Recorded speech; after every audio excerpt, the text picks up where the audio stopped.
एक बार फिर से आपका triple C for study points में आपका स्वागत है। क्लास 12th का सब्जेक्ट फिजिक्स में आपको मैं इसके पहले एक अच्छी स्थिति के बारे में पढ़ाया था, जिसमें केस फर्स्ट था वो, यानी कि वैद्युत द्विध्रुव के कारण दो ध्रुव थे जो एक अक्ष में स्थित थे, यानी एक सीधी रेखा में स्थित थे। दोनों ध्रुव प्लस और माइनस वाले दोनों द्विध्रुव एक सीधी रेखा में स्थित थे। वह जो सीधी रेखा था वह अच्छी स्थिति था। उसके कारण किसी बिंदु पर पी बिंदु पर हम वैद्युत क्षेत्र की तीव्रता का निर्धारण किए थे, यानी वैद्युत क्षेत्र की तीव्रता का गणना किए थे।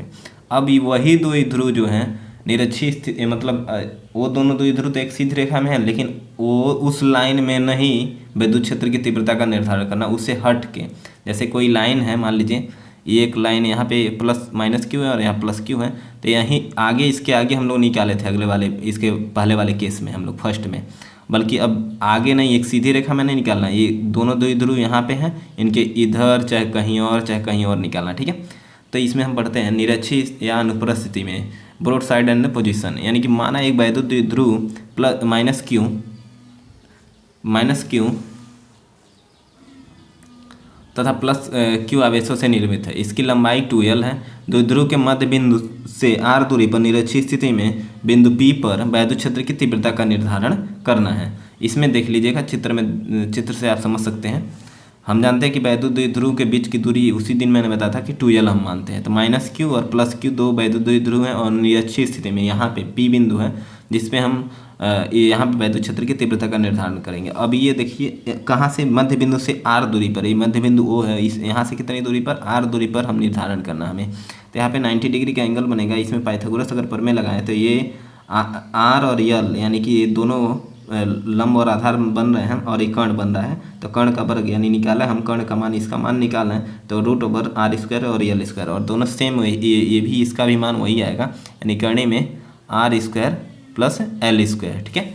तो अब मैं इसको डेरिवेशन कर रहा हूँ। तो इसमें भी दो प्रकार की वैद्युत क्षेत्र की तीव्रता लगेगी, जैसे कि E1 और एक है E2 लगेगा, ठीक है। और परिणामी क्षेत्र की तीव्रता जो होगी E होगी। अब इसी को डेरिवेशन हम करेंगे, E का मान निकालेंगे। तो हम E1 देखते हैं क्या कैसे निकलता है। E1 = 1 फार्मूला वही है, 1/4 एप्सिलॉन 0 इंटू Q/r² होता था। तो Q/r के जगह जो दूरी है आपकी, वो कितनी दूरी है, A से, ठीक है। अभी यहाँ पे एक लाइन मैंने छोड़ दिया, यहाँ लिखेंगे -q आवेश के कारण बिंदु P पर वैद्युत क्षेत्र की तीव्रता, ठीक है। -q आवेश के कारण बिंदु P पर वैद्युत क्षेत्र की तीव्रता, जो दूरी है आपकी, वो क्या हो जाएगी, ये हो जाएगी। तो E1 = 1/4 एप्सिलॉन 0 इंटू Q/r² होता है। तो r² का मतलब दूरी, तो कितनी दूरी है, कर्णी में r² प्लस l² का होल स्क्वायर, ठीक है। समीकरण नंबर आपका ये, अभी मानिए एक जब स्क्वायर होल स्क्वायर करेंगे तो E1 = हो जाएगा आपका 1/4 एप्सिलॉन 0 इंटू Q/, कर्णी हट जाएगा, क्या बचेगा, r² प्लस l²। समीकरण नंबर क्या मान लीजिए, 1 मान लीजिए। ठीक इसी प्रकार अगर हम बात करें तो अब ठीक इसी प्रकार अब Q आवेश के कारण बिंदु P पर वैद्युत क्षेत्र की तीव्रता, किस आवेश के कारण, प्लस Q आवेश के कारण बिंदु P पर वैद्युत क्षेत्र की तीव्रता, ठीक है। इस आवेश के कारण उस बिंदु P पर वैद्युत क्षेत्र की तीव्रता, तो इसकी भी दूरी सेम देख रहे हैं आप लोग, तो क्या होगा, सेम वही मान आएगा। E2 = 1/4 एप्सिलॉन 0 Q/, क्या हो जाएगा, r की दूरी क्या है, r² प्लस l² का होल स्क्वायर, ठीक है। अभी स्क्वायर हटाएंगे, यहाँ पे स्क्वायर हटता है तो कर्णी गायब हो जाएगा, यानी 4 एप्सिलॉन 0 इंटू Q/, r कोष्टक में r² प्लस l²। समीकरण नंबर क्या हो जाएगा आपका, 2 हो जाएगा, ठीक है। अब क्या करें, आगे बात करते हैं हम लोग। अगर बात करें अब बिंदु P पर परिणामी वैद्युत क्षेत्र की तीव्रता की बात करें, अब बिंदु P पर परिणामी ध्यान दीजिएगा कुल, यानी परिणामी वैद्युत क्षेत्र की तीव्रता। फर्स्ट ईयर में आप लोग पढ़े होंगे वेक्टर का नियम से परिणामी जब निकालते थे तो E square is equal to कोजिया नियम था, जो E1 square plus E2 square plus E1 2 E1 E2 into कौन सा थीटा, कॉस थीटा, और थीटा की जगह कितना है यहाँ पे 2 थीटा है। कुछ चित्र में देख लीजिएगा, चूँकि E1 बराबर E2 दिख रहा है, दोनों वैल्यू बराबर है इसमें, E1 और E2 क्या है बराबर दिख रहा है, इसलिए क्या लिखेंगे E square is equal to E1 square plus यहाँ भी लिख दीजिए E1 स्क्वायर प्लस 2, यहाँ ध्यान दीजिएगा E1 और E2 बराबर है, E1 और E1, E2 की जगह E1 रख दीजिए और कॉस है 2 थीटा। अगर समीकरण सॉल्व करें तो ई स्क्वायर हो जाएगा E1 E1 2 E1 स्क्वायर और E1 2 E1 स्क्वायर और कौन सा थीटा, कॉस 2 थीटा। अभी 2 E1 स्क्वायर कॉमन ले लेते हैं तो क्या मिलने वाला है आपको, देख लीजिए एक बार।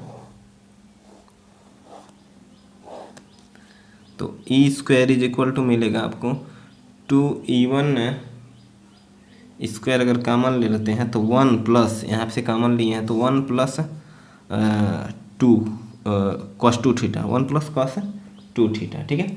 अभी 1 प्लस कॉस 2 थीटा बना, तो इसको हम सॉल्व करें तो त्रिकोणमिति के रूल से 2 E1 square is equal to 1 plus 2 sine square theta 2 cos square theta minus 1, 2 cos square theta minus 1, ये माइनस से माइनस प्लस खत्म, यानी कि E square is equal to 2 E1 square और 2 कॉस स्क्वायर थीटा, ठीक है।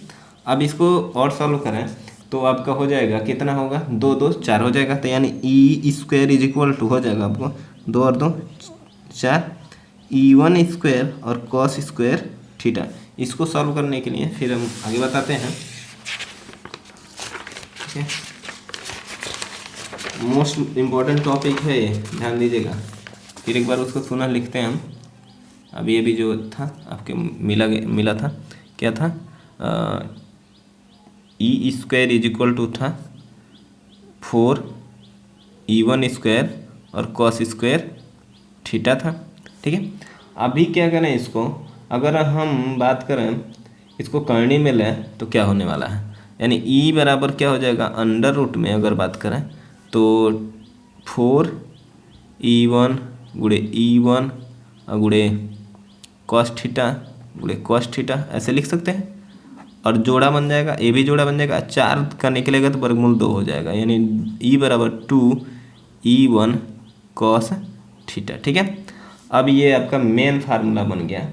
अभी क्या करें, हम जानते हैं कि चूँकि चित्र से आप देख लीजिएगा, चित्र से कॉस थीटा बराबर होता है लाल बटे कक्का से आधार बटे कर्ण, यानी आधार क्या है, लंबाई कितनी है L, और कर्ण कितना है आपका R square plus L square, यही है लंबाई। मान भर देते हैं इसमें, तो E बराबर क्या हो जाएगा 2 E1 और L upon root over R square plus L square हुआ। अभी क्या करें, E1 का मान, यानी समीकरण कितना से 1 से E1 का मान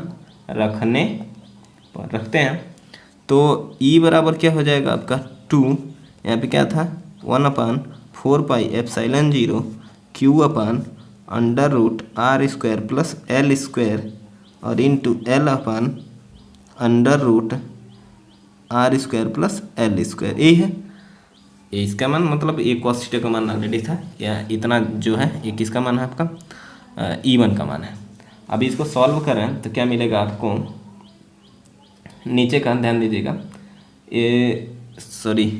ये जो है समीकरण 1 में नहीं है, करणी नहीं है, करणी हटा दिया हूँ मैं, तो इतना है बस, ठीक है।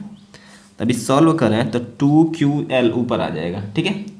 तो क्या लिखे हम लोग, E बराबर 1/4 पाई को एक जगह 1/4 pi epsilon 0 into 2QL, 2QL, ठीक है। और बट्टे में क्या लिख दें, बट्टे में ये देखिएगा R square plus L square. अच्छा, इस कहानी को हम लिख सकते हैं R square plus L square पर 1/2, ठीक है। 1/2 और 1 तो 3/2 हो जाएगा, यानी 1.5, 3 का आधा, ठीक है। तो इसको हम लिख सकते हैं कैसे, ई बराबर, और एक चीज़ और 2QL बराबर जानते हैं हम लोग P, तो 1/4 एप्सिलॉन 0 और P अपान इसको लिख सकते हैं R square plus L square पर 3/2, इन दोनों को जोड़ने पर, यानी एक हाथ इस पे है तो 1 धन 1/2 बराबर 2 1 2 1 3, 3/2, ठीक है। अभी क्या करें, यदि हम जानते हैं उसमें भी था L is less than R, यानी कि L की जो वैल्यू होगी, एल स्क्वायर की जो वैल्यू होगी क्या हो जाएगी, 0 हो जाएगी। एल स्क्वायर की जो वैल्यू होगी वो क्या हो जाएगी, 0।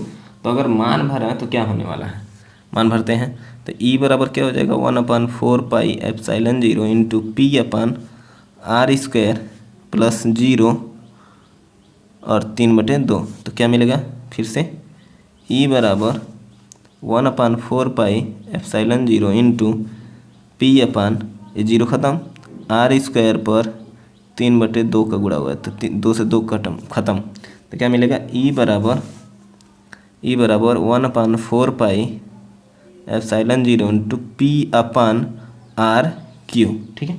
ये आपका वैद्युत द्विध्रुव के कारण निरक्षीय स्थिति में बिंदु P पर वैद्युत क्षेत्र की तीव्रता का मान हुआ, तो न्यूटन प्रति कूलम इसका मात्रक होता है, ये नोट्स कर लीजिएगा। यानी कि निरक्षीय स्थिति में क्या मिलेगा आपका मान, ई बराबर 1/4 एप्सिलॉन 0 इंटू P अपान RQ, ठीक है। आज की वीडियो में बस इतना ही, धन्यवाद।